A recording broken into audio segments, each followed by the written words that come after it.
Hardwick Hall, more glass than wall. Built by one of the most powerful and richest women in Tudor England, Hardwick Hall in Derbyshire remains a leading example of Elizabethan architecture. For a lady with 4 marriages under her belt and a property portfolio to impress the Queen herself, Bess of Hardwick and the making of her hall remains one of the original rags to riches success stories.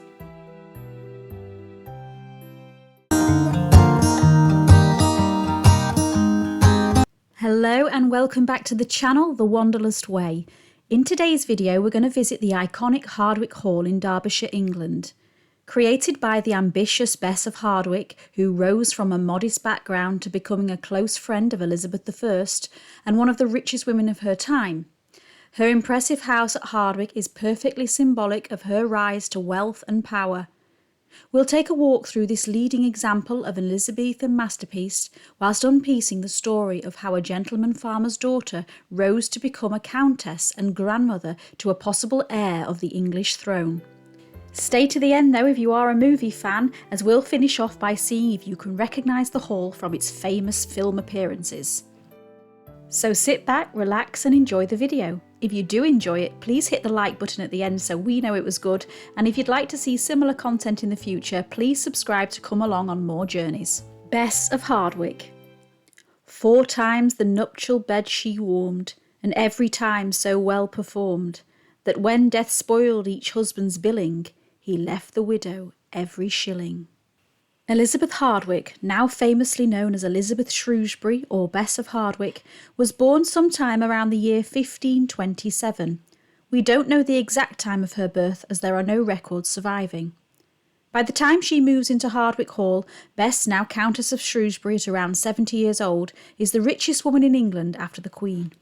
She commissions the building of this impressive hall on the site of her childhood home. Using her fantastic wealth and shrewd business-like acumen, Hardwick Hall is built between 1590 and 1597 and is designed by the architect Robert Smithson, who also designed Wollerton Hall and Burton Agnes Hall. Smithson was later commissioned to design Bess's tomb in Derby Cathedral. Bess didn't just leave the builders to it, however. She was a woman who knew exactly what she wanted. She selected the sandstone that the hall was originally built from, which she arranged to be quarried from her own estate. An ambitious lady, by the time Bess came to create the hall, she had already gained a huge fortune from her previous 4 husbands, which we'll touch on shortly. You could say she was an expert when it came to arranged marriages, and she successfully orchestrated her family into a position of power and security. A result of one of these matches led to the birth of Lady Arbella Stuart, who was considered one of the candidates to succeed her first cousin twice removed, Queen Elizabeth I. The Queen herself had indicated that Arbella might be named her heir, and Bess brought her up under the belief that her granddaughter was destined to become the next Queen of England. Hardwick Hall was therefore created with the intention to be a palace fit for a future queen. Unfortunately, this didn't happen, and the tale doesn't end happily, but that story is for another day. For now, let's imagine the glory that Bess felt as she brought her young granddaughter to live in one of the greatest of all Elizabethan houses. Sitting proudly upon a hill elevated within a large expanse of land and dominating all its surroundings with a strong vertical emphasis, the viewer's eyes drawn to the initials E.S. carved into the stone, ES, which stands for Elizabeth Shrewsbury. By the time of the building, Bess had rose to a powerful position, and she wanted everyone to see just exactly who owned this stunning property. There's no denying that the glass windows here at Hardwick are impressive even by today's standards, but in the time of its creation it was a statement of wealth. You can see how exceptionally large and numerous they were, and at an era when glass was a luxury, it's easy to imagine how impressed visitors in the 16th century would be. When you step inside, some of these windows aren't even in use and are in fact covered by part walls or staircases, proving that their main purpose was to give a jaw-dropping first impression to visitors from the outside rather than being for service. When you enter inside the hall, things don't tone down either. The wide, winding staircase was designed to impress visitors as it twists and turns, making you lose which part of the house you're in and which room you will come upon next. By the time you reach the top, you can either bathe in the light from the incredible windows or marvel at the large rooms and luxurious furnishings that complete it. Every aspect was thought through to the last detail to exude wealth and impress people. Before we go into any more detail about the hall, let's delve deeper into the fascinating story of Bess. The daughter of John Hardwick and his wife Elizabeth Leake, Bess was one of 5 children born, and she spent her early years in the village of Hardwick in Derbyshire. Her father, John, was a moderately prosperous landowner, but when he died aged around 33, his wife and the young family they were raising were thrown into complete turmoil. Bess's brother James, who would become the natural heir, was just 2 years old and unable to take over. In this instance, the young child and his inherited farm would immediately become a ward of the king himself, meaning his lands would be administered by whoever the king granted wardship to, and the income would go into the pocket of the guardian who had provided for the heir. The family therefore saw their financial situation deteriorate dramatically at the loss of John. Bess learnt the hard way that life could be a struggle, and many think it was these early years that helped grow her ambition and desire to rise higher than anybody could possibly imagine. It is the shrewd and ambitious decisions that Bess makes from this moment on that makes her the wealthy and fascinating figure we hear about today.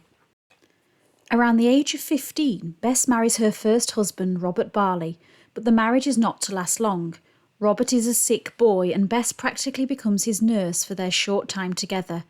It is thought unlikely that this marriage was ever consummated. After the death of her first husband, who had inherited a nearby estate, Bess ensued a lengthy court battle which resulted in her being awarded her claim on the Barley estate plus compensation. Although it took several years to get her inheritance, her resilience and determination paid off in what would be the first of a long line of shrewd decisions. After her husband's death and still just in her mid-teens, Bess found herself as a serving gentlewoman to the Duke and Duchess of Suffolk, parents of Lady Jane Grey. Jane is later to become queen for just 9 days in a sad tale that ends in her tragic execution, but that's a whole other story. Lady-in-waiting to Francis Grey, Bess spends time at court, where she meets husband number 2, Treasurer of King Henry VIII's chamber, William Cavendish. A powerful and rich man, Cavendish is around 22 years her senior, and the marriage that takes place in 1547 is a lucrative match for Bess.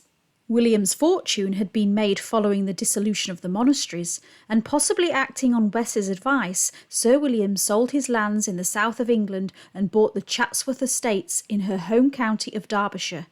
Together they have 8 children, 6 of which survive into adulthood: Francis, Henry, William, Charles, Elizabeth and Mary. And the family set up their home in the nearby Chatsworth House.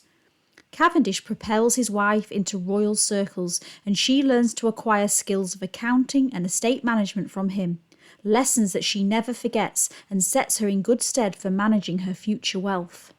Just 10 years into this marriage, William became seriously ill and died, leaving Bess not only a widow for the second time, but also in deep debt to the crown. Bess was then appointed at court, and it is here that she looks for her next suitable and respectable husband. Eager to clear William's debts, in 1559 Bess marries husband number 3, another William. Captain of the Guard to Elizabeth I and Chief Butler of England, William St. Lo was a wealthy and elderly widower who owned large West Country estates. Being in close relationship to the Queen, William managed to reduce the debt Bess owed from her marriage to Cavendish.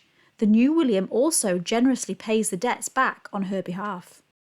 Unfortunately for Bess, she stirs up some trouble at court as her involvement in a secret marriage between Catherine Grey and Edward Seymour gets discovered by the Queen. Fearing that Bess was trying to oust her from the throne, Elizabeth had both Grey and Bess arrested and imprisoned in the Tower. Bess was released several months later but banished back to Derbyshire. Sadly, during the year 1565, William dies under suspicious circumstances. It is suspected that he is poisoned by his younger brother. Without a male issue, he leaves everything to Bess, to the detriment of his daughters and brother, and she is left a very wealthy woman. She inherits most of St. Lo's estates and his incredible fortune, which amounts to around £20 million today.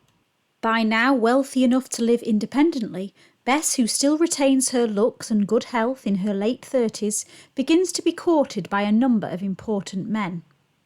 In 1568, however, she chooses to marry once again, this time another rich and powerful man, George Talbot, the 6th Earl of Shrewsbury. He is to become husband number 4, and he raises her in status even further by giving her that all-important title, Elizabeth Talbot, Countess of Shrewsbury.